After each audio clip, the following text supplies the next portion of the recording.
जन्म लेंगे।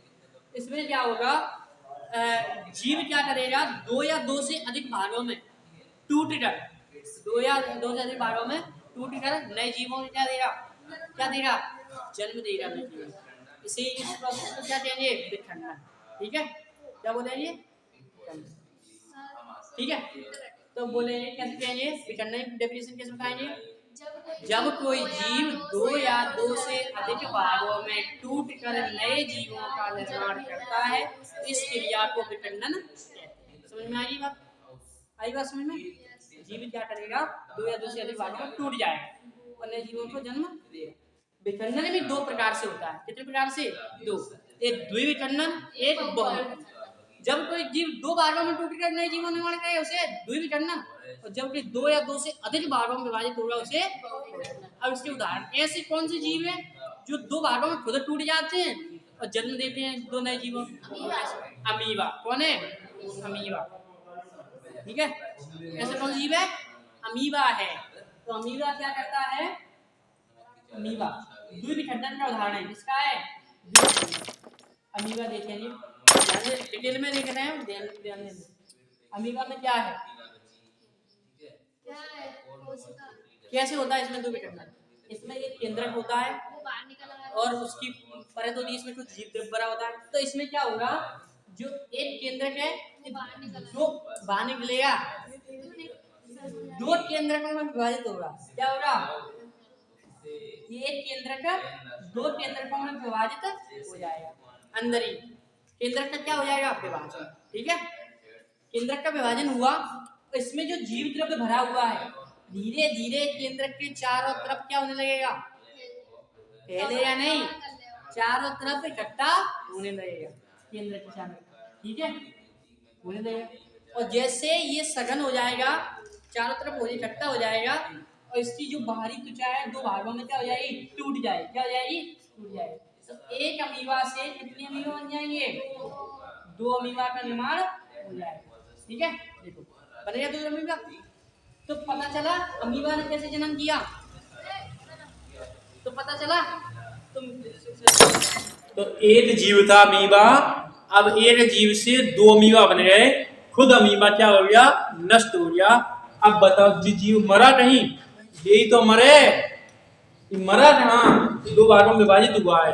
ठीक है, और फिर जो दो भागों में विभाजित हो जाए, फिर दो भागों में विभाजित, ऐसे ही प्रोसेस चलती रहेगी और जीव जन एक जीव से दो जीव, दो जीव से चार जीव ऐसे बनते रहे। ठीक है, तो अमीबा का किसका उदाहरण है, द्विविखंडन।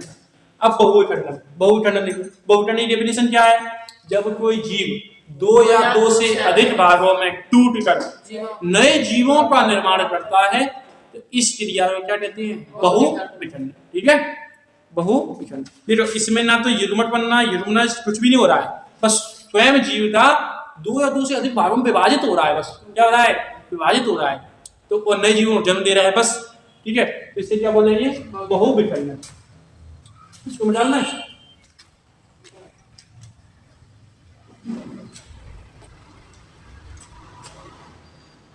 बहुविखंडन। उदाहरण है इसका प्लाज्मोडियम। प्लाज्मोडियम देखो, प्लाज्मोडियम कैसा जीव है, क्या करता है, ये भी एक कोशिकीय जीव है। एक कोशिकीय जीव है तो एक ही केंद्र के रहेगा, रहेगा ही नहीं रहेगा। एक कोशिकीय जीव को कौन से जीव कहते हैं अपन, प्रोकैरियोटिक जीव। कौन से जीव, प्रोकैरियोटिक जीव।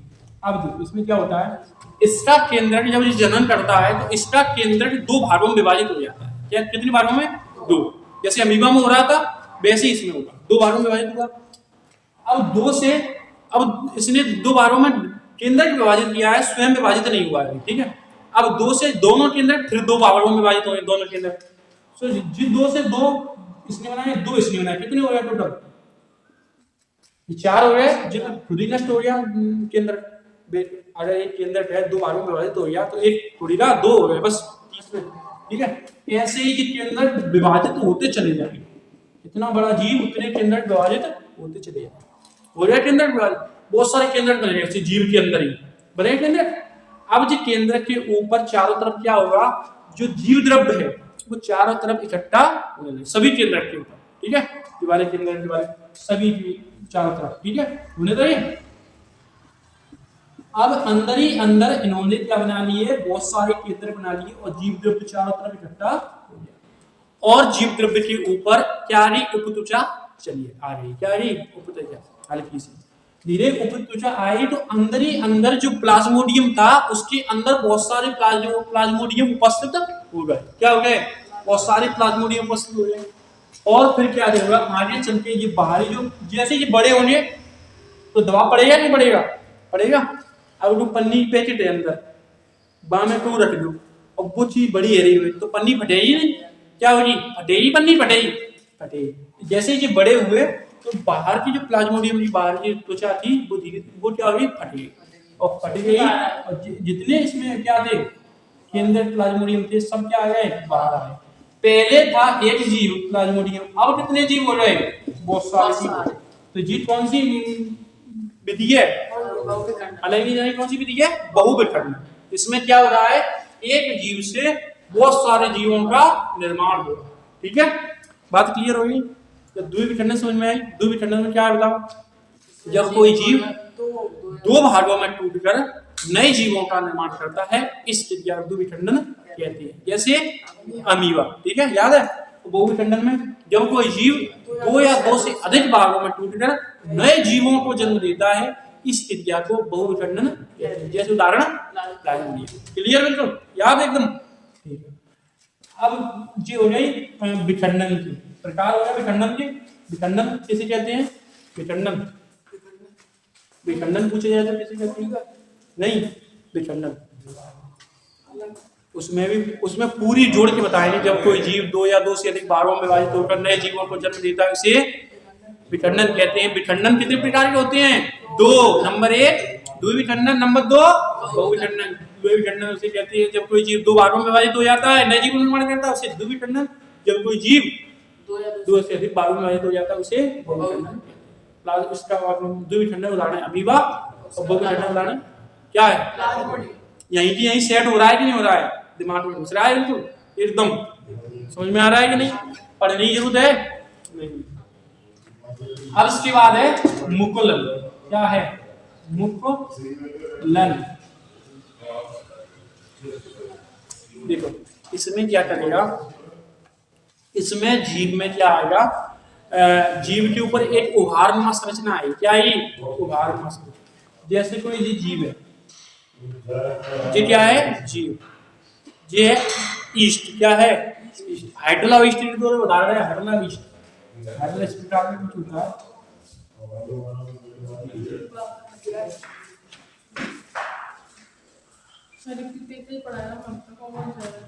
सुनो, तो मुकुलन की प्रोसेस में इस जीव के ऊपर क्या होता है, एक उभारण करता है। क्या करता है, उभार।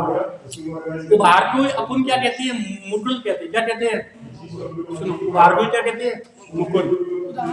उभार, उभार इस प्रकार से, इस प्रकार उभार मतलब एक मतलब कोई आलू निकलते से, बाकी क्या कहते हैं, उभार, ठीक है, आलू निकलता है वैसे ही क्या निकलेगा, इसमें उभार निकलेगा, उसे अपन क्या कहते हैं, मुकुल कहते हैं। क्या कहते हैं, तो ये जीव क्या करेगा, अपनी उभार द्वारा इसमें उभार निकलेगा, तो उभार धीरे धीरे जीव से टूटकर अलग हो जाएगा, और ये जीव जो उभार था नए जीव का निर्माण कर दिएगा।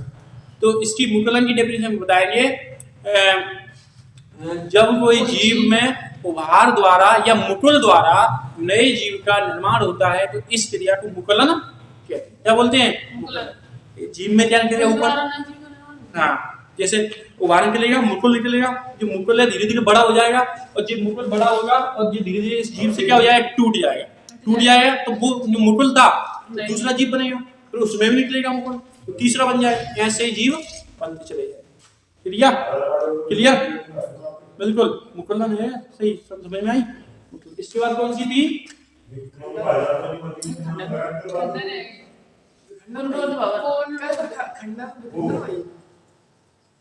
पुनरोध भवन। सुन लो, सब हो जाएगा। पुनरोध भवन जिस सूक्ष्मदर्शी से देखेंगे जो भी जीव दिखाई दे जाएगा, इसमें इसका उदाहरण प्लेनेरिया। पुनरोध भवन में अपन पढ़ेंगे प्लेनेरिया। इसका क्या है, इस जीव को काट दिया जाए, क्या कर दिया जाए,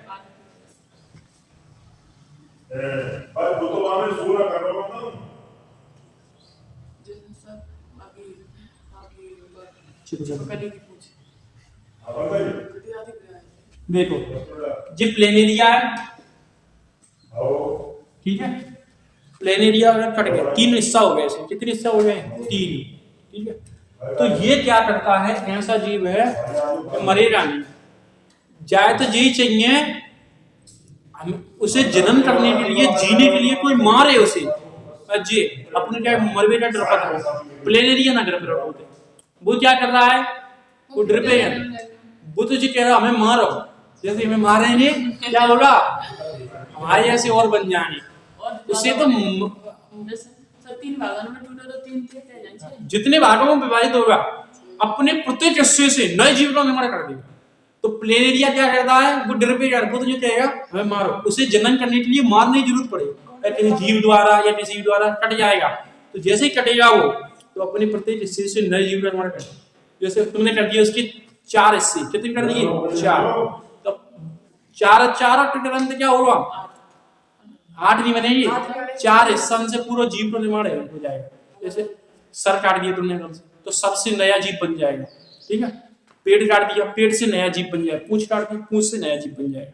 तो बुद्ध जितना तुम मारोगे उसे उतनी उसकी वृद्धि होगी प्लेन एरिया की, ठीक है, जितना मारोगे उसे उतनी क्या होगी उसकी वृद्धि। तो जो जीव मर रहा है बताओ, मरेगा कभी, फिर कैसे मरेगा,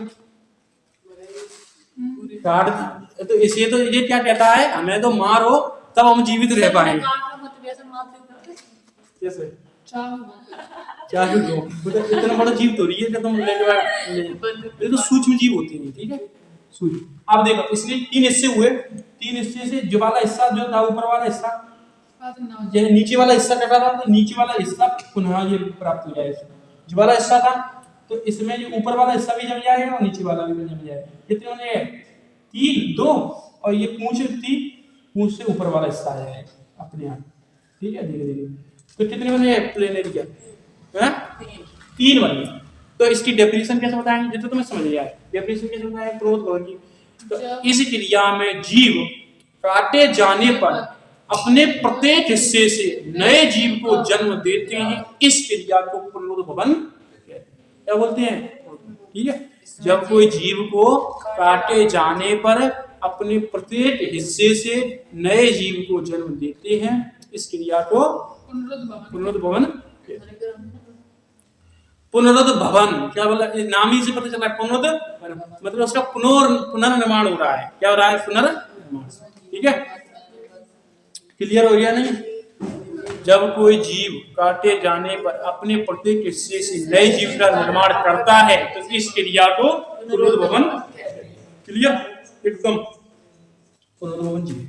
इसका उदाहरण क्या है, प्लेन एरिया, अमीबा का वो द्विखंड, इसका क्या बताया था, खंडन का उदाहरण, विखंडन का, द्विखंडन का अमीबा, बहुविखंडन का प्लाज्मोडियम, मुद्दलन का उदाहरण हाइड्रा और ईस्ट, दोनों में होता है, ठीक है, हाइड्रा में भी और ईस्ट में भी। और इसका पुनरुद्ध भवन का उदाहरण कौन सा, प्लेन एरिया, ठीक है, ऐसे याद रखना, प्लेन एरिया, प्लेन एरिया ऐसे याद रखना, ठीक है, नाम ऐसे तो प्लेन, जैसे प्लेन एरिया हो एरिया, तो ऐसे याद रखोगे तो जल्दी याद रहेगा, प्लेन एरिया, ठीक है, प्लेन एरिया क्या बोल रहे हैं, प्लेन एरिया, क्लियर। हाँ, उसके बाद कौन सी थी,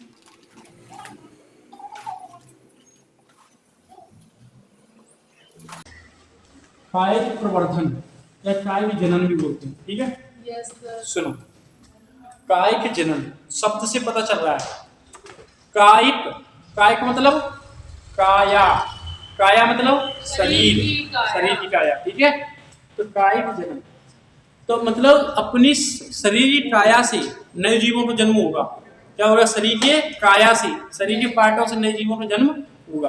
तो इसमें अपन किसको पढ़ते हैं, पेड़ पौधों का जन्म पढ़ते हैं, किसका पढ़ते हैं, पेड़ पौधे। तो इसमें कैसे पेड़ पौधे आएंगे, जो अपनी काया द्वारा नए जीवों को जन्म दे रहे होंगे, ऐसे पेड़ आएंगे अपनी काया द्वारा, काया कैसे, अपनी पत्ती अपनी तना, अपनी जड़, इनके द्वारा नए जीवों को जन्म दे रहे हैं।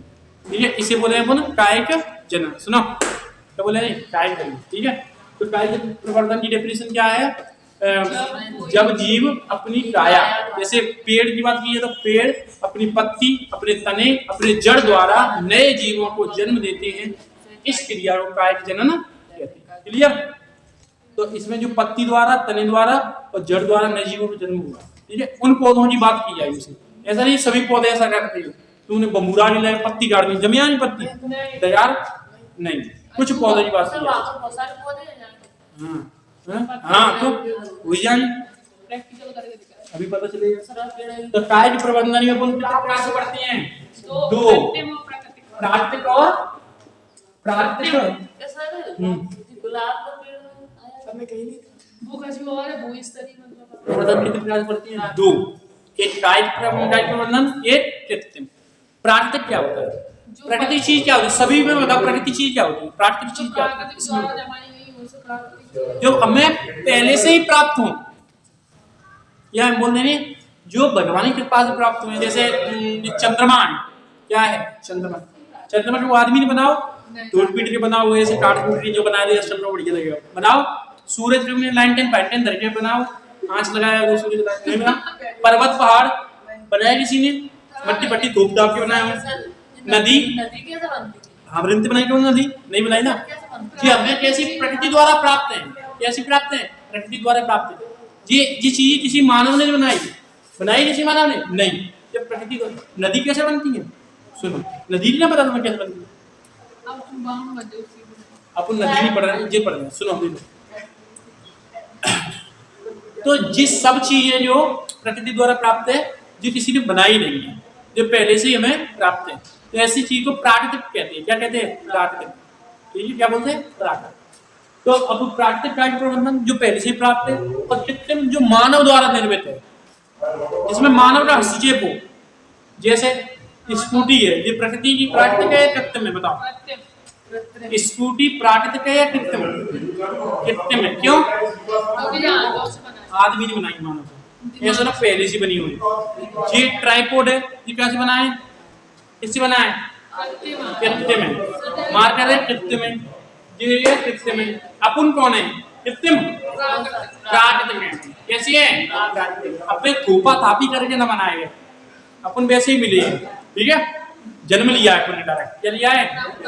ठीक है, तो अपन ठोट टाट के आंख मारे जो नक्शा ना बनाए, गुना बनाई हो नाक मारे धीरे धीरे बनाए नहीं बनाए। अपन कैसे हैं? प्राकृतिक। समझ में आता है? तो ये प्राकृतिक कार्य प्रबंधन, तो ऐसे प्रवर्धन जिसमें प्रकृति से पहले से प्राप्त है, उसे प्राकृतिक कार्य प्रवर्धन कहेंगे। ठीक है, क्या बोले हैं? प्रकृति कार्य। इसमें अपन क्या पढ़ेंगे? अपन इसमें भी बहुत सारी चीज पढ़ते हैं। जैसे प्राकृतिक कार्य प्रवर्धन 3 प्रकार से होगा: तने द्वारा, जड़ द्वारा और पत्ती द्वारा। तने द्वारा, जड़ द्वारा, पत्ती द्वारा। तने द्वारा, जड़ द्वारा और किस द्वारा? पत्ती द्वारा। ठीक है, तने द्वारा समझो पहले। इतनी बात समझ में आई? तने द्वारा कितनी प्रकार? कंद, प्रकंद, घनकंद, ऊपरी, मध्यभूस्तरी, अंतःभूस्तरी। कितनी चीजें पढ़ेंगे? कंद नंबर 1, कंद, प्रकंद, घनकंद, ऊपरी भूस्तरी, मध्यभूस्तरी, अंतःभूस्तरी। ठीक है, देखो तो अब शुरू से रिवीजन करेंगे और बताइए तुम नहीं बताएंगे। कंप्लीट हो गया, बताएंगे। बताओ, विज्ञान जीव विज्ञानी जनक कौन है? अरस्तु। डेफिनेशन बताओ, जीव विज्ञानी डेफिनेशन।